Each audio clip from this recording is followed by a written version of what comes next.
We've got Anthony Scaramucci, a former Golden employee who will now serve as a senior White House advisor. Dina Habib Powell, who heads charitable efforts for the firm. She'll be a senior counselor for economic initiatives. And then we have the Daily News explaining that they'll join White House Chief Strategist Steve Bannon, National Economic Council Chairman appointee Gary Cohn, and Securities and Exchange Commission Chairman nominee Jay Clayton as top Trump appointees who held senior Goldman positions. You're listening to the Corbett Report.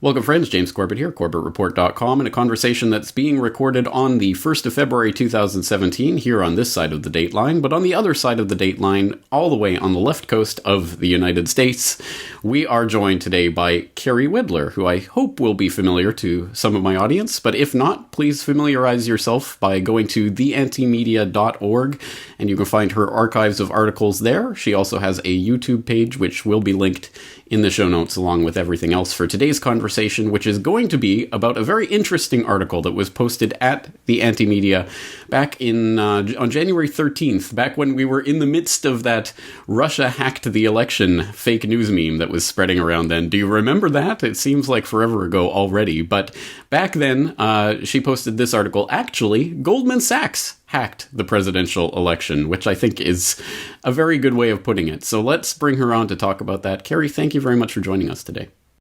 Thank you so much for having me. I'm so excited to be on. Excellent. Well, what a provocative title. Goldman Sachs hacked the presidential election. What do you mean by that? Well, I do have to credit my editor-in-chief, Nick Burnaby, with that title, although we're talking about, it was this hysteria about Russia hacking the election, which, as you mentioned, it seems like old news. It seems like it's just been accepted by everybody now. Even Donald Trump hasn't spoken much about Russia. But at the time, we were sort of just trying to draw attention to the real forces at play here, because, yes, we can talk about Russia all we want and that it's an existential threat, and we can say they hacked the election by allegedly releasing or providing whatever they did. I'm not even clear on what the narrative is because it's not clear. But if we're really looking for who controls things, it's not Russia, it's the bankers. And so that's sort of how we came up with the idea, because it's one thing to say they hacked emails, but it's another thing to look at all of the levels of government they have permeated and how much influence they now wield as a result of that. Exactly right. Yes. And that's something that I would hope my audience doesn't need a lot of elaboration on. We've talked about government sacks and their population of various parts of the U.S. government over previous administrations many times. And as you point out in this article, quite rightly, it didn't really matter whether Trump or Clinton won. Goldman Sachs were betting on both horses, as they always do, and as the bankers do in wartime and everywhere else. Bet on both sides, and it doesn't matter who wins. The bankers still win. So, of course, Hillary Clinton had heavy donations from Goldman Sachs, and, of course, also got the speaking fees, hundreds of thousands of dollars for her appearances with Goldman Sachs that were eventually leaked by WikiLeaks, and I did do some reporting on that. But they were also, as now events have borne out, also in bed with Donald Trump, specifically in terms of the people that he has appointed to his cabinet. And you go through this and document this in this article. Let's talk about some of the people, Goldman Sachs bankers, who are now part of the Trump administration. Sure. Well, one that I like to start with is Steven Mnuchin. I'm not sure if I'm saying his name right, but he seems like a little bit more benign. He wasn't at the top of Goldman Sachs leadership, but he was very much entrenched in Wall Street. And I find it interesting because he then went on to finance American Sniper and then had shady financial dealings in the film industry as well and sort of screwed over the production company he was working for. So I find it very interesting that Donald Trump, who sort of straddled Hollywood by using it to get famous, and didn't quite take money from Goldman Sachs, but has now allowed them into his administration. It seems fitting, I guess, that he would bring on Mnuchin. But he's very much, in my opinion, the least of our worries. The biggest one for me is Gary Cohn, who's currently chief operating officer at Goldman Sachs. He was supposed to be successor. So I think it says something that Goldman has taken their next CEO, someone who is expected to be leading the company, and they've now shipped him off to be an advisor for Donald Trump.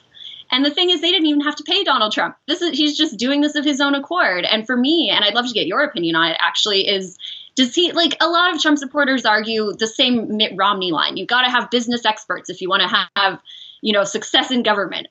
Maybe, but that's sort of what Obama did and what Bush did, and we ended up here. So I'm curious, is Trump just stupid? Does he actually think, because I don't want to say stupid. Well, whatever. But does he actually think because he comes from a business background that this is a wise decision, or are there things going on behind the scenes that we're just not privy to and there are deals being made? Well, I can't and don't claim to speak for Trump himself, but I think that you are evidently correct, as you point out there, and as you point out in the article. People who make that argument that, well, you got to have bankers running the banks because you can't put a plumber in charge of it. Well, that's the exact approach that Barack Obama took in his administration. And you point out even Rahm Emanuel, his original chief of staff, was on the Goldman payroll even during his time in the Clinton administration, let alone later on. A fact that I didn't even know until you pointed that out.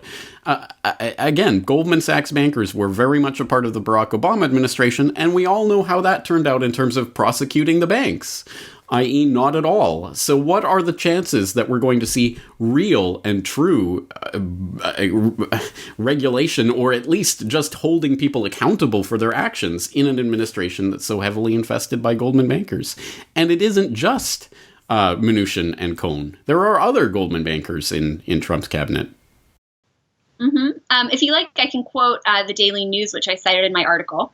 We've got Anthony Scaramucci, a former Goldman employee who will now serve as a senior White House advisor, Dina Habib Powell, who heads charitable efforts for the firm. She'll be a senior counselor for economic initiatives.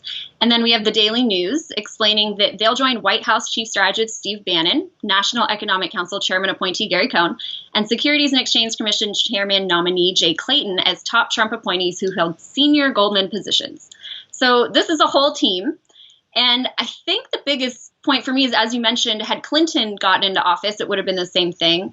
Barack Obama did the same thing. Had Mitt Romney or John McCain won either of those years, it would have been the same thing, because Goldman Sachs has been lining all of their pockets. And it's just, in my opinion, an insurance policy plan to make sure that no matter what happens, they have some semblance or some degree of control over governance, which, as I learned from your documentary on the Federal Reserve, is even more shocking to me because they already have control of the money supply. So the fact that they still need to go and they still want to be regulating and to be controlling the government itself, which they already control through the Fed, is just mind-boggling, and as much total control as I could imagine of the financial sector. That's right. And as you point out in the article, 4 of the 12 Federal Reserve Board of Governors come from Goldman Sachs. So again, no surprise there. And it isn't just Goldman Sachs. Goldman Sachs, of course, is a very key player on Wall Street these days and very much embedded in the government. But it is all of the big banks together that wield this inordinate amount of power over these positions. And it really does present the question, as you point out.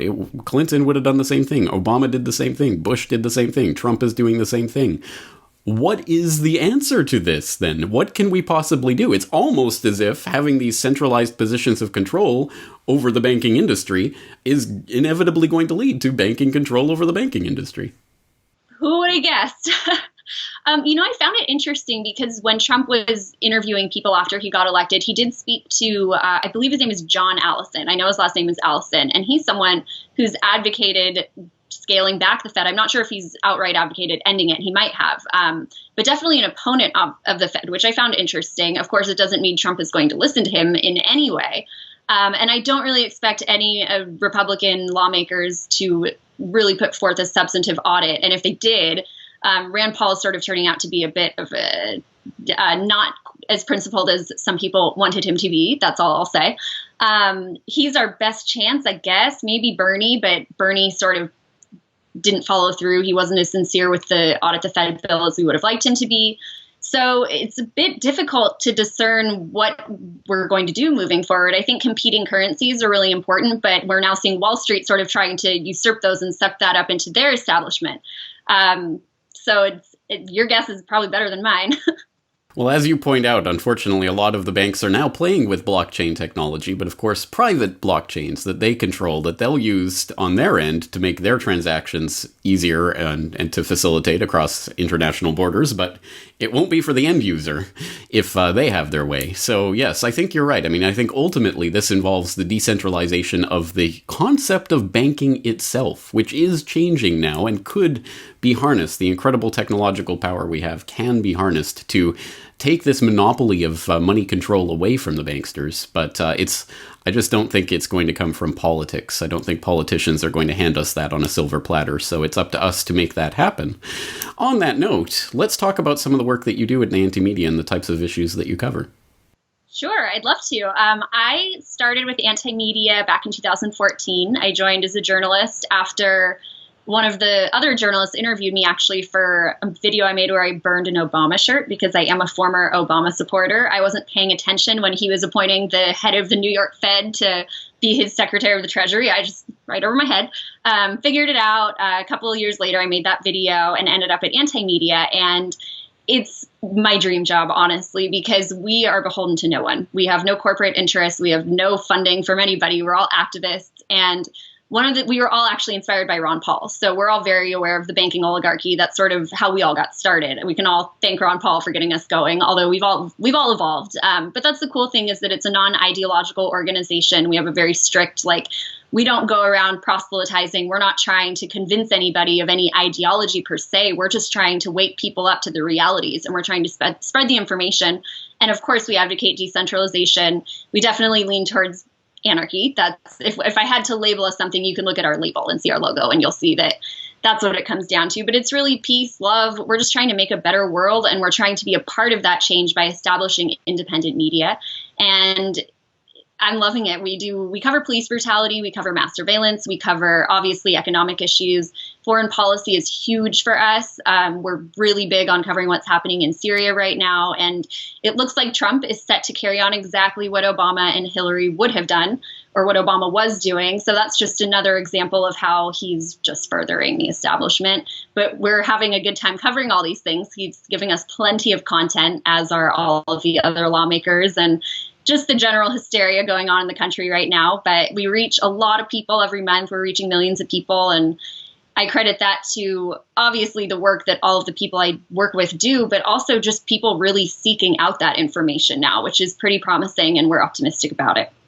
Well, I share that optimism. I do see more people who are questioning the narrative now that it's become so utterly ridiculous in the mainstream fake news establishment. So I'm glad that there are entities like the Anti-Media out there. We'll direct people once again to the site in general and to your article in particular, again, linked in the show notes. Actually, Goldman Sachs hacked the presidential election. And as you point out there, you also make YouTube videos, sometimes very politically and ideologically provocative videos, but thoughtful ones nonetheless. So we will direct people to your YouTube channel as well. Carrie Wedler, thanks for coming on. I appreciate the time. Thank you so much for having me.